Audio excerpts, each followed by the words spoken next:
السلام علیکم ورحمۃ اللہ وبرکاتہ۔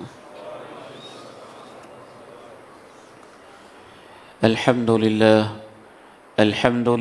نحمده ونستعینه ونستغفره ونعوذ باللہ من شرور انفسنا ومن سیئات اعمالنا، اشہد ان لا الہ الا اللہ وحدہ لا شریک لہ واشہد ان محمدا عبدہ ورسولہ صلی اللہ علیہ وعلى آلہ وصحبہ وسلم، اما بعد فاعوذ باللہ السمیع العلیم من الشیطان الرجیم من ہمزہ ونفخہ ونفثہ، بسم اللہ الرحمن الرحیم۔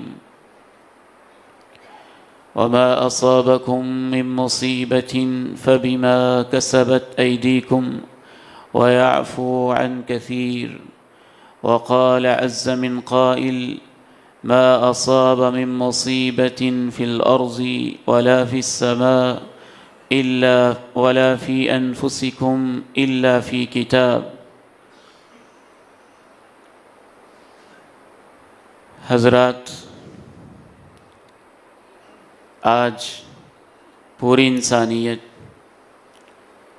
پریشانی، دکھ اور اضطراب کے لمحات سے گزر رہی ہے۔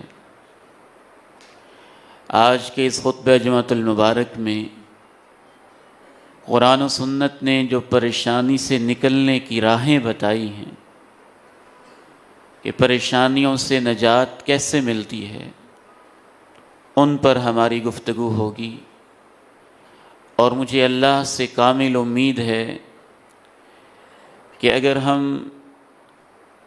ان معروضات پہ جو ابدی ہیں، بدیہی ہیں، یقینی ہیں، صحیح معنی میں عمل پیرا ہو جائیں تو اس مسجد کے حال سے باہر نکلنے سے پہلے ذہنی اور فکری طور پہ اللہ ہماری ساری پریشانیاں دور کر دے۔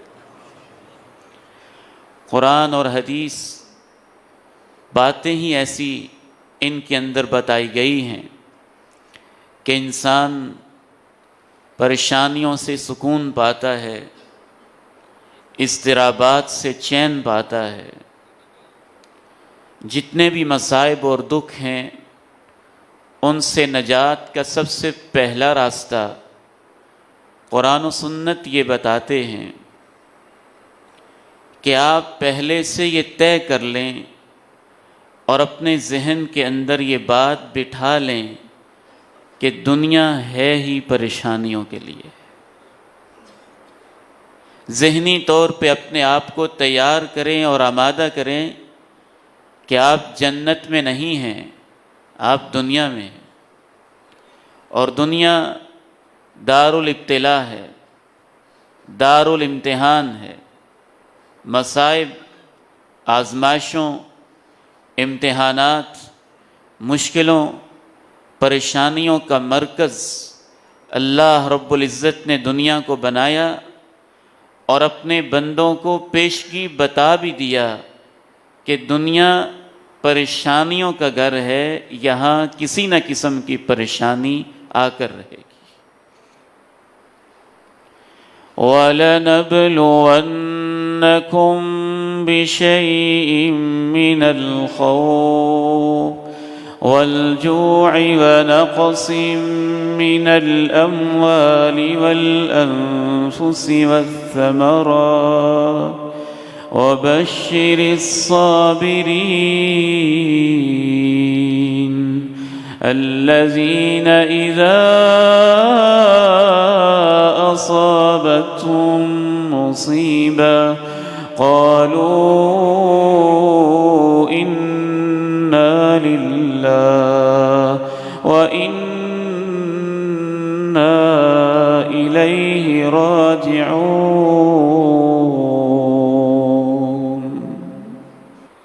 مفسرین نے لکھا ہے کہ اللہ نے یہ کہا، ضرور ضرور ہم تمہارا امتحان لیں گے۔ یہ جو 2 دفعہ آ جاتا ہے نا، ضرور ضرور، یہ قسم کا فائدہ دیتا ہے، قسم کے برابر ہو جاتا ہے۔ مجھے قسم ہے تمہارے اوپر پریشانیاں آئیں گی، خوف کی پریشانی آئے گی، بھوک کی پریشانی آئے گی، مالوں میں، تجارت میں، بزنس میں، کاروبار میں کمی کی پریشانی آئے گی، جانوں میں، اپنی جانوں میں، اولاد کی جانوں میں، بیوی بچوں کی جانوں میں، بیماریوں کے انداز میں، فوتگیوں کے انداز میں، ان کے بچھڑنے کے انداز میں، والدین کے چلے جانے کے انداز میں پریشانی آئے گی۔ والثمرات، پیداوار میں کمی کے لحاظ سے پریشانی آئے گی۔ وبشر الصابرین، جو ان پریشانیوں کا مقابلہ کرنے کے لیے پہلے سے ذہن بنا کے بیٹھے ہوں گے کہ صبر کرنا ہے، ڈٹ جانا ہے، مقابلہ کرنا ہے، اللہ رب العزت کی طرف سے اسے تقدیر کا فیصلہ سمجھنا ہے، ان کو مبارکباد دے دو، ان کے اوپر وہ رحمتیں نازل ہوں گی جو اللہ اپنے نبیوں پہ نازل کرتا ہے۔ اسے کہتے ہیں تقدیر پر ایمان۔ ایک اور آیت مبارکہ میں تو اللہ نے اس سے بھی واضح کہا، ما اصاب من مصیبہ، جو بھی مصیبت آتی ہے، فی الارض، روئے ارض کے اوپر، روئے زمین کے اوپر، یا تمہاری جانوں کے اوپر، الا فی کتاب، لوح محفوظ میں پہلے سے لکھی ہوتی ہے، من قبل ان نبرأها، کائنات اور اس مصیبت کی پیدائش اور تخلیق اور آنے سے پہلے ہی، ان ذالک علی اللہ یسیر، اللہ کے لیے یہ سب کچھ تقدیروں کے فیصلے لکھنا یہ آسان ہے، اور یہ تمہیں بتایا اس لیے ہے لِكَيْ لَا تَأْسَوْا عَلَى مَا فَاتَكُمْ، تاکہ اگر پریشانی آئے تو اس پہ زیادہ ہی اسے دل پہ نہ لگاؤ، غم زدہ نہ ہو جاؤ، وَلَا تَفْرَحُوا بِمَا آتَاكُمْ، اگر کچھ مل جائے تو اس پہ شیخیاں بکھیر کے زیادہ فخر نہ کرو، اللہ فخر کرنے والے، شیخیاں بکھیرنے والے لوگوں کو پسند نہیں کرتا۔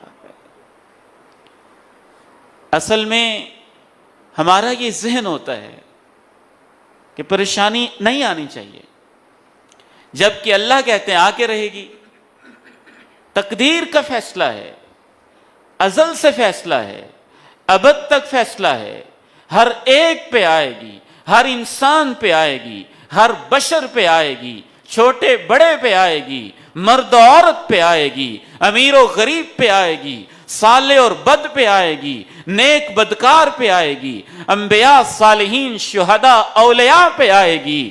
اللہ رب العزت ہر ایک پہ پریشانی بھیجیں گے، لیکن یہاں رویے مختلف ہو جائیں گے۔ جو ان پریشانیوں میں صبر کریں گے، اور صبر بھی وہ جو صبر جمیل ہو، صبر جمیل وہ ہوتا ہے جس میں شکوے نہ ہوں، شکایتیں نہ ہوں، حوصلے ہوں، ہمتیں ہوں، ٹھہراؤ ہو، برداشت ہو، صبر جمیل کر لیں گے، اللہ کا فیصلہ سمجھیں گے تو آخرت میں اجر بھی ہوگا، اور دنیا بھی عارضی، پریشانیاں بھی عارضی ہیں، ختم تو ہو ہی جائیں گی نا۔ پہلا راستہ یہ ہے، اپنے آپ کو ذہنی طور پہ تیار رکھیں کہ ہر انسان کی زندگی میں پریشانیاں زندگی کا حصہ ہیں۔ اگر ان پریشانیوں میں آپ کا ایمان ہے، تقدیر پر ایمان ہے، صبر ہے، حوصلہ ہے، دین پہ استقامت ہے، تو سمجھ لیں کہ وہ پریشانیاں آپ کی نیکی کی وجہ سے آئی ہیں، اور ان کی وجہ سے آپ کو اعلیٰ درجے دیے جا رہے ہیں، اونچی ڈگریاں دیے جا رہی ہیں، جنت میں اعلیٰ مقام، انبیاء کی رفاقتیں دی جا رہی ہیں۔ اگر ان پریشانیوں میں آپ وویلے کر رہے ہیں، شکوے شکایتیں کر رہے ہیں، جزا فضا کر رہے ہیں، آپے سے باہر ہو رہے ہیں، گھبراہٹ میں مبتلا ہو رہے ہیں، اور آئے روز نئے سے نئے شکوے اپنی زبانوں پہ لا رہے ہیں، تو پھر سمجھ لیں کہ وہ پریشانیاں تمہارے گناہوں کی وجہ سے آ رہی ہیں، جس وجہ سے تمہیں صبر کی توفیق بھی نہیں مل رہی ہے۔ یہ جانچنے کا لیول ہے کہ پریشانی کس لیے آ رہی ہے۔ اگر پریشانی میں آپ میں سکون ہے، ٹھہراؤ ہے، اللہ سے تعلق بڑھ رہا ہے، نمازوں میں اضافہ ہو رہا ہے، ذکر میں اضافہ ہو رہا ہے، دعا میں اضافہ ہو رہا ہے، دل کی نرمی میں اضافہ ہو رہا ہے، آنسوؤں میں اضافہ ہو رہا ہے، اللہ پہ توکل بڑھ رہا ہے، دنیا کی حقیقت سمجھ آ رہی ہے، آخرت کا شوق بڑھ رہا ہے، آخرت کی فکر لاحق ہو رہی ہے، سمجھ لیں مبارک ہو، نیکی کی وجہ سے پریشانی آئی تھی، صبر کی توفیق مل رہی ہے، نیکیوں میں اضافہ ہو رہا ہے۔ اگر اس پریشانی کے اندر زبان پہ شکوے ہیں، دل میں گھبراہٹیں ہیں، جزا فضا کی کیفیت ہے، نمازوں سے دوری ہے، مسجدوں سے دوری ہے، تعلق باللہ سے دوری ہے، قرآن سے دوری ہے، اطمینان سے دوری ہے، دل میں ٹھہراؤ کی کیفیت سے دوری ہے، تو سمجھ لیں گناہوں کی سزا ایسی مل رہی ہے کہ پریشانی کے اندر بھی اللہ کی طرف پلٹنے کی توفیق بھی چھن گئی ہے۔ دوسرا راستہ پریشانیوں سے نکلنے کا وہ صبر ہے۔ یہ ذہن بھی بنائیں کہ تقدیر کا فیصلہ ہے، پریشانیاں آ کے رہیں گی، دنیا ہے، دار الابتلاء ہے، دار الامتحان ہے، انبیاء بھی یہاں پریشانیوں سے نہیں بچے، اولیاء بھی پریشانیوں سے نہیں بچے، صحابہ بھی پریشانیوں سے محفوظ نہیں رہے، صالحین بھی پریشانیوں سے محفوظ نہیں رہے، اور بڑے بڑے ظالم اور جابر ان کے اوپر بھی گناہوں کے سزا کے طور پہ پریشانیاں آئی ہیں۔ تقدیر کے اوپر ایمان رکھتے ہوئے دوسرا راستہ پریشانیوں سے نکلنے کا صبر ہے، ان کو ڈٹ کے فیس کرنا، ہمت نہ ہارنا۔ بے شک غم تو ہو، آنکھوں میں آنسو تو آئیں، لیکن زبان پہ اللہ کا شکوہ نہ ہو، دل میں یقین کمزور نہ ہونے پائے۔ کیا لوگ تھے وہ، کیا ان کا ایمان تھا، کیا ان کی کیفیت تھی۔ یہ جناب ابو طلحہ ہیں، ان کی اہلیہ ام سلیم ہیں رضی اللہ عنہما، اللہ اس جوڑے پہ راضی ہو جائے۔ معصوم سا بیٹا ہے، بیٹے سے محبت کس کو نہیں ہوتی، بچے سے محبت کس کو نہیں ہوتی۔ یہ سفر پہ خامن گیا ہوا ہے، اکیلی ماں بیمار بچے کے ساتھ دن رات گزار رہی ہے، ادھر سے وہ فوت ہو جاتا ہے، ادھر سے خامن گھر واپس آتا ہے، اپنے خامن سے کہتی ہیں اے شوہر نامدار، اگر کسی نے امانت دی ہو اور وہ واپس لینے آ جائے تو واپس کی جائے گی۔ اس نے کہا واپس کی جائے گی، بس یہ مسئلہ پوچھا، اور اس کے بعد شب بصری کی، تعلق قائم کیا، تعلق قائم کرنے کے بعد بتایا ہمارا بچہ معصوم سا بیٹا اللہ کی امانت تھی، اللہ نے واپس لے لی ہے۔ وہ ناراض ہوا، اللہ کی بندی تو نے مجھے بتایا تک نہیں۔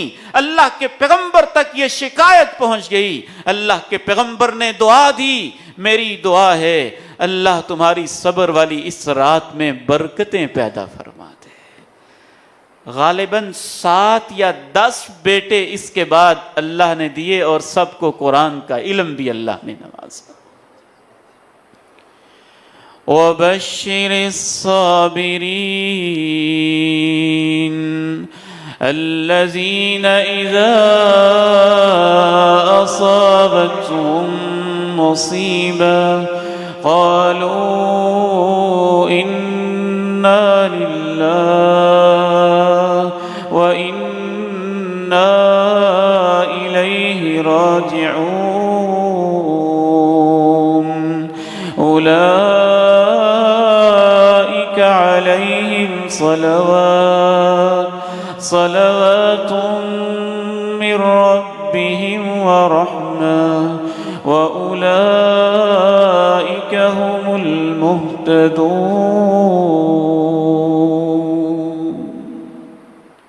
صبر کے لیے عظیم ترین کلمہ بھی بتایا، انا للہ وانا الیہ راجعون۔ امام ابن کثیر رحمہ اللہ لکھتے ہیں یہ ایسا وظیفہ ہے، یہ ایسا کلمہ ہے جو اللہ نے سابقہ دور میں کسی امت کو نہیں دیا، خصوصی طور پہ اللہ نے اپنے آخری نبی کی آخری امت کو یہ وظیفہ سکھایا ہے۔ ہم سب اللہ کے ہیں، ہم سب اسی کی طرف جا رہے ہیں۔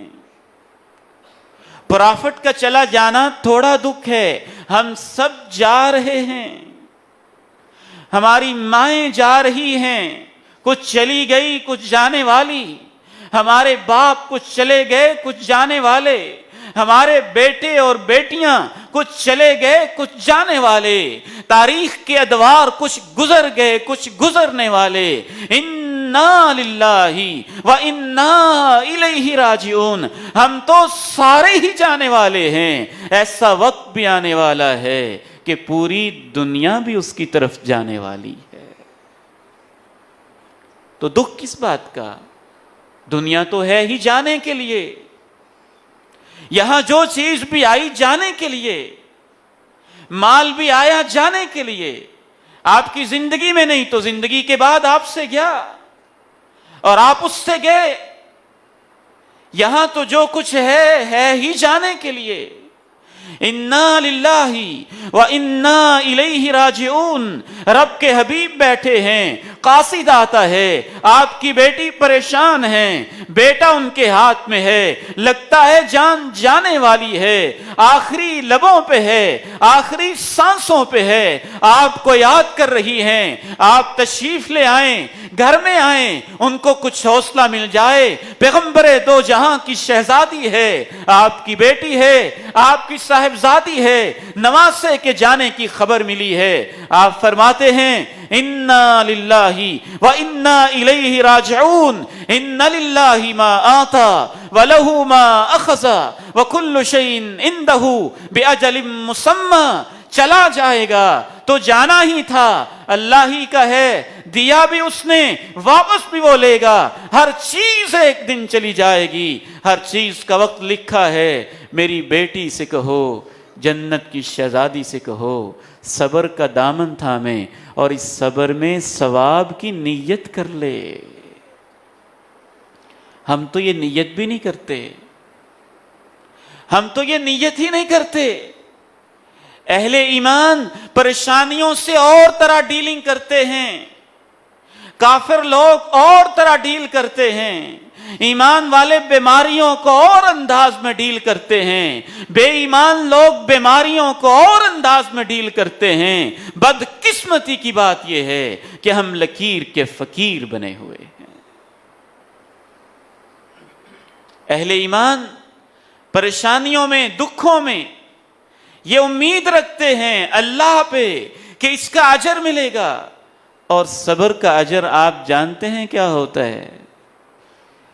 انما یوفی الصابرون اجرهم بغیر حساب،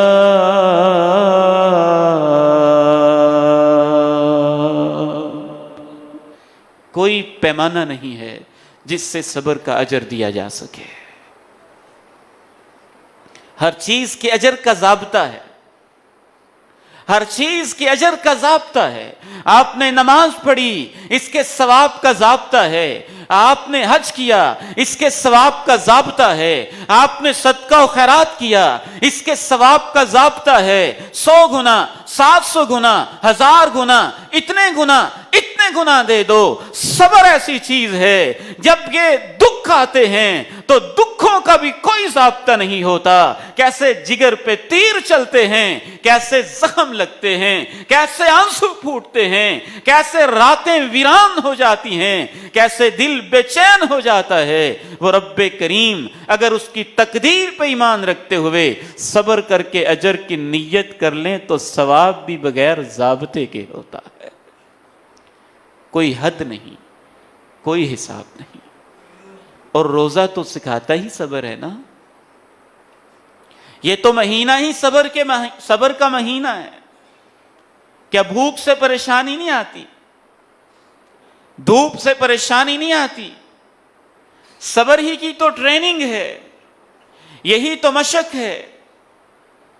تیسرا اصول، پریشانیوں سے نکلنے کا تیسرا راستہ رب کریم نے جو قرآن مجید میں بتایا اور رب کے حبیب نے جو اپنی احادیث مبارکہ میں بتایا، وہ ہے سب سے پہلا تقدیر پر ایمان، دوسرا صبر، اور تیسرا یہ سمجھنا کہ شاید یہ پریشانی میرے کسی گناہ کی وجہ سے آئی ہوگی. پھر سوچ کے اللہ سے معافی مانگنا، اللہ سے استغفار کرنا.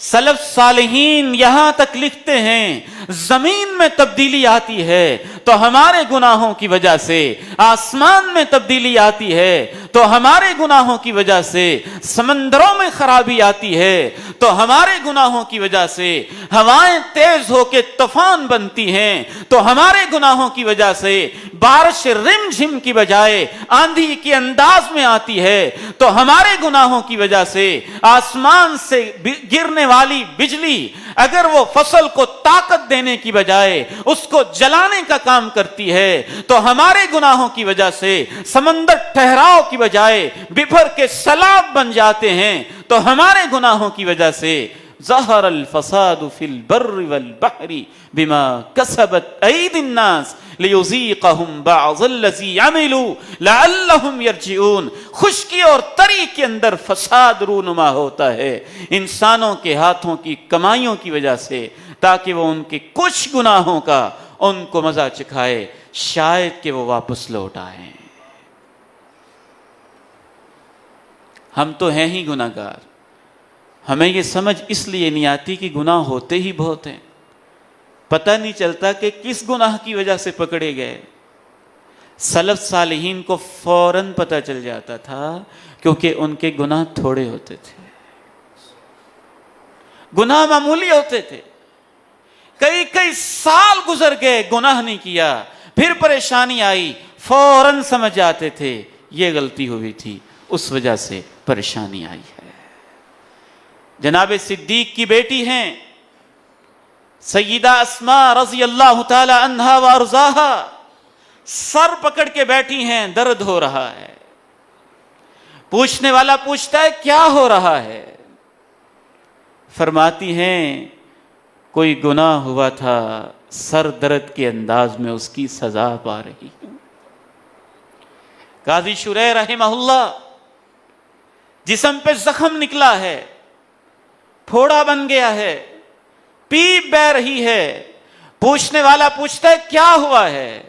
جواب دیتے ہیں گناہ کیا تھا، اس کی سزا پا رہا ہوں.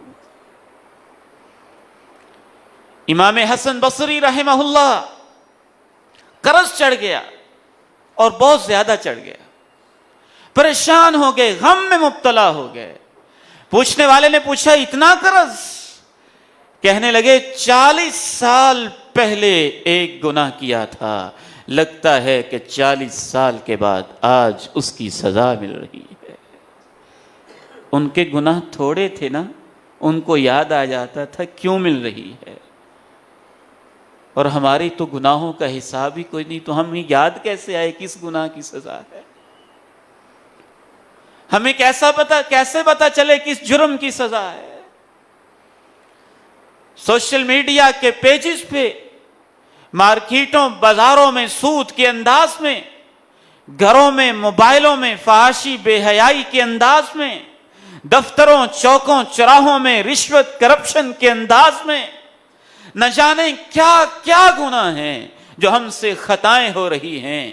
جب آزمائش نہیں ہے تو پھر گناہوں کی سزا ہے.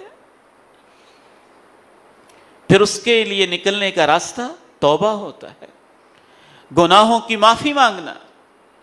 اس سے اللہ راستے صاف کر دیتا ہے اور کمال طریقے سے صاف کر دیتا ہے. چوتھا، گناہوں سے، برائیوں سے معافی کے ساتھ ساتھ استغفار اور توبہ کے ساتھ ساتھ چوتھا راستہ پریشانیوں سے نکلنے کا صدقہ و خیرات ہے. رشتہ داروں کو دیں، بھانجوں کو، بھتیجوں کو، کزنز کو، عزیز و اقارب کو، ہمسایوں کو، گلی والوں کو، محلے والوں کو، مدارس کے طلبہ کو، مستحقین کو خوب اللہ کی راہ میں صدقہ و خیرات کریں. ان صدقۃ السر تطفئ غضب الرب، خصوصاً خفیہ صدقے کریں. یہ نہیں کہ میرے پاس آ کے مانگو, لائنوں میں کھڑے ہو جاؤ. نہیں, اگر آپ کو پتہ چل گیا ہے فلاں واقعتاً مستحق ہے, وہ ویسے دینے میں بھی گناہ نہیں ہے. بعض دفعہ کوئی مجبوری ہوتی ہے, پہنچنا مشکل ہوتا ہے, لیکن کبھی ایسے بھی تو دیں, چھپ چھپ کے دیں, راتوں کی تنہائیوں میں گھروں کے دروازے کھٹکھٹا کے غریب کے پاس خود پہنچ کے دیں. اللہ کے پیارے نبی فرماتے ہیں جو خفیہ طریقے سے صدقہ دیا جاتا ہے اللہ کی ساری ناراضگیاں ختم کر دیتا ہے. حضرت یحییٰ علیہ السلام سے اللہ نے کہا اپنی قوم کو جمع کرو, سب کو اکٹھا کرو, اہم باتیں سمجھانی ہیں. پوری قوم کو بیت المقدس میں اکٹھا کیا, اکٹھے ہو گئے, حتیٰ کہ بیت المقدس کی سیڑھیاں, اوپر والے بالا خانے سارے بھر گئے. حضرت یحییٰ علیہ السلام کو اللہ نے کہا بنی اسرائیل کو 5 باتیں سمجھاؤ. ان میں سے ایک بات جناب یحییٰ نے اتنے اہتمام سے سمجھائی. اللہ نے کہا جمع کرو پیغمبر کو. وہ جمع ہوئے بیت المقدس میں کثیر تعداد میں. کہا 5 پیغام دو. ان میں سے ایک پیغام یہ تھا, جناب یحییٰ نے اپنی قوم سے کہا اللہ نے مجھے کہا ہے صدقہ و خیرات کرو, صدقہ و خیرات کرو, صدقہ و خیرات کرو. صدقہ و خیرات کرنے والے انسان کی مثال ایسے ہے جیسے کوئی انسان کسی اجنبی دیش کے اندر دشمنوں کے ہاتھ آ گیا ہو, دشمنوں نے اس کو ہتھ کڑیاں بھی لگا دیں, زنجیروں میں باندھ دیا. اب وہ اپنے دشمنوں سے کہنے لگا دیکھو اتنا فدیہ لے لو, یہ زنجیر کھول دو. انہوں نے کھول دی. کہنے لگا اور لے لو, یہ بھی کھول دو. وہ کھول دی. انہوں نے کہا اور لے لو, یہ بھی کھول دو, اور کھول دی. وہ فدیہ دیتا گیا, دشمن اس کی زنجیریں کھولتے گئے. پتہ یہ چلا ہمارے گناہ ہمارے دشمن ہوتے ہیں, وہ ہمیں پریشانیوں کی مصیبتوں زنجیروں میں باندھ دیتے ہیں. تھوڑے سے صدقے سے نہیں, ایک گناہ کے بدلے ایک صدقہ, پھر اور گناہ, پھر اور صدقے. اس طرح ہم تو بڑے ہی گناہگار ہوتے ہیں. جیسے جیسے صدقہ دیتے جاتے ہیں مصیبتوں کی زنجیریں کھلتی جاتی ہیں. رمضان کا مہینہ ہے, خصوصاً زکوٰۃ تو حساب کر کے دیں, حساب کر کے.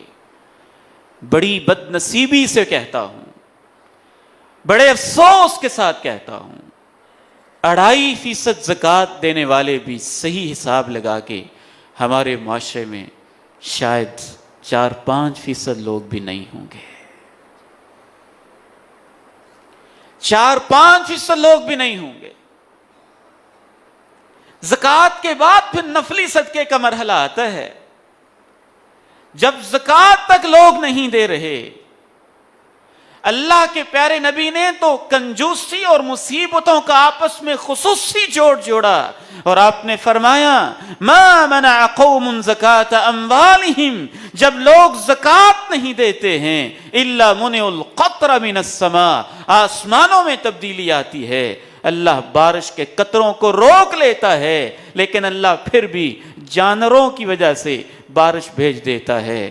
اگر وہ بے زبان جانور نہ ہوتے تو یہ بخیل تو اس قابل تھے کہ ان کو کبھی بارش کا قطرہ نہ ملتا.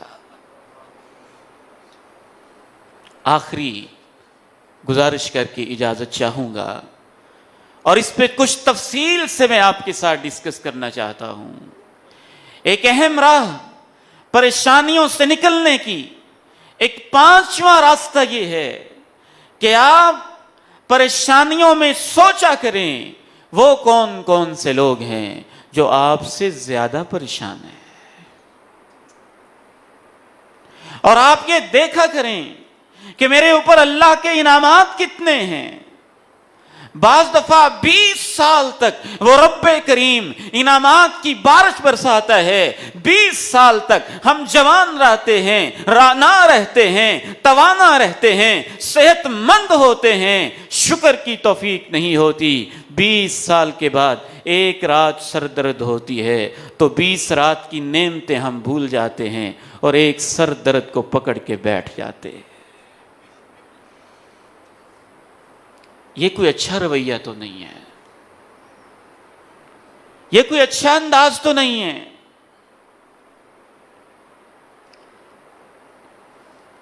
اللہ رب العزت ہمارے سامنے ماڈل پیش کرتا ہے اس پیغمبر کا جن کو ایوب علیہ السلام کے نام سے یاد کیا جاتا ہے. 18 سال تک بیماری کے اندر مبتلا رہتے ہیں. 18 سال تک سب بے وفائیاں کر جاتے ہیں، اور جب دعا کی باری آتی ہے نا تو یہ بھی نہیں کہتے اللہ مجھے آرام دے دے. کیا پیارا انداز تھا.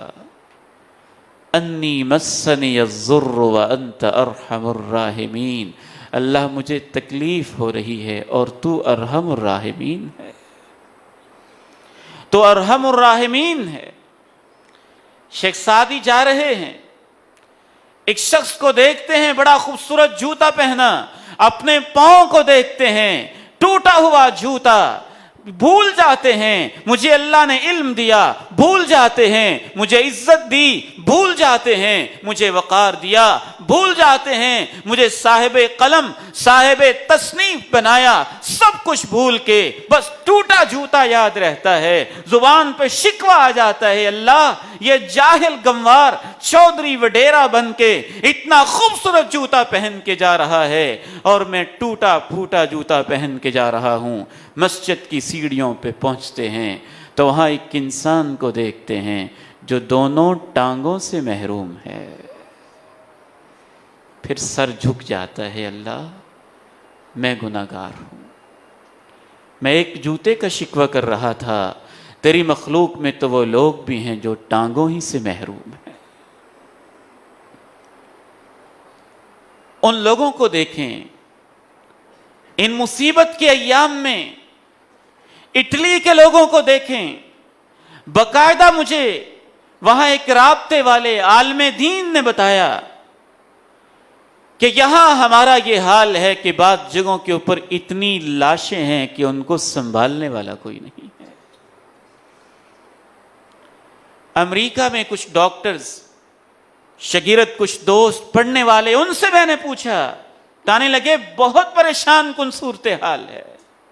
برطانیہ کے ڈاکٹر سے براہ راست پوچھا، کہنے لگے بہت پریشان کن صورتحال ہے. وہاں کا ایک ڈاکٹر تو یہاں تک کہنے لگا کہ اتنی لائنیں لگی ہیں کہ خود مجھے ٹیسٹ کی اپوائنٹمنٹ ملی، حالانکہ میں خود ڈاکٹر ہوں، لیکن جب میں وقت پہ گیا انہوں نے کہا رش بہت زیادہ ہے، ابھی آپ کی باری نہیں آئی. ہمارے اوپر تو اللہ نے خاص فضل کیا ہے، ہمارے اوپر تو اللہ نے خاص مہربانی کی ہے، خاص اس نے اپنا انعام کیا ہے، خاص اس نے اپنا فضل کیا ہے. یہ علیحدہ بات ہے کہ ہم نے خود اس کو بدقسمتی کے اندر بدل دیا. ایمان والوں کی طرح ہم نے بے ایمانوں کی طرح ڈیل کیا. اور سب سے زیادہ بے ایمانی جو اس کرونا کے دور میں ہوئی، جس پہ دکھ ہوتا ہے، ایک مسجد والوں کے ساتھ امتیازی سلوک اور ایک میتوں کے ساتھ امتیازی سلوک ہے. کنگن پور منڈی سے میں کل گزرا، سارے لوگ پورے رش کے ساتھ یوں پیک اپ، اور 7 مسجد ہے وہاں 6 فٹ کے فاصلے پہ. میں یہ نہیں کہتا کہ یہ چیز منع ہے، یہ امتیازی سلوک تو نہ کیے جائیں. جمعے کے دن آئے تو پابندیاں لگ گئیں، مجالس کی باری آئی تو اجازت دی گئی. ایک ہی معاشرے کے اندر یہ امتیازی سلوک اچھا نہیں ہوتا. اس ظلم کے ضابطوں سے ڈر لگتا ہے کہیں اللہ کا اور عذاب نہ آ جائے، کہیں اللہ کی پکڑ نہ آ جائے. اور میتوں کے ساتھ ہم نے بہت برا سلوک کیا، بہت برا سلوک کیا. جنازے تو حق ہوتے ہیں، میت کا آخری حق ہوتا ہے، آخری حق ہوتا ہے.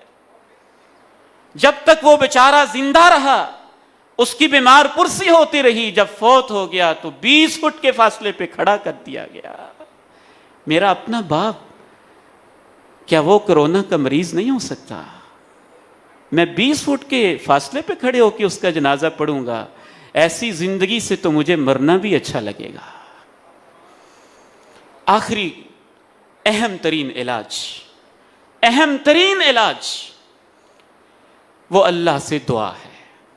اللہ سے دعا، کثرت کے ساتھ دعا، دل لگا کے دعا، خصوصاً 2 دعائیں میں آپ کے ساتھ شیئر کرنا چاہتا ہوں، یہ 2 دعائیں ضرور اللہ سے کریں۔ ایک دعا ہے حسبنا اللہ ونعم الوکیل،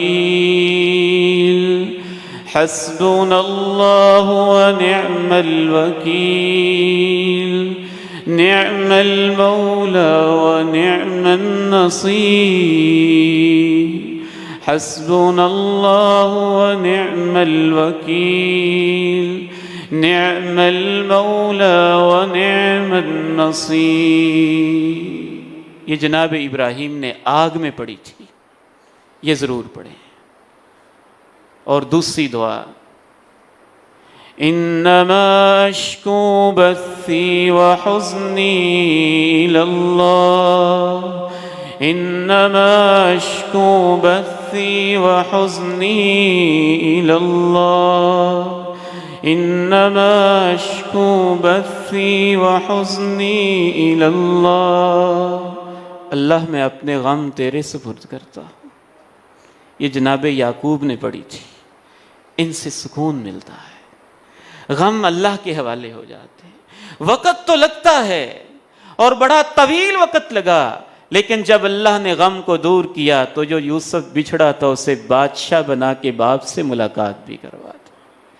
پوری ملت کے لیے دعا کریں، ملک عزیز کے لیے دعا کریں، اس وطن کے لیے دعا کریں، پوری انسانیت کے لیے دعا کریں۔ اللہ تعالیٰ اس پریشانی سے ہم سب کو نجات دے دے، اور نجات کے لیے جو شرعی راستے ہیں ان کو اپنانے کی توفیق نصیب فرمائے۔ وآخر دعوانا ان الحمد للہ رب العالمین۔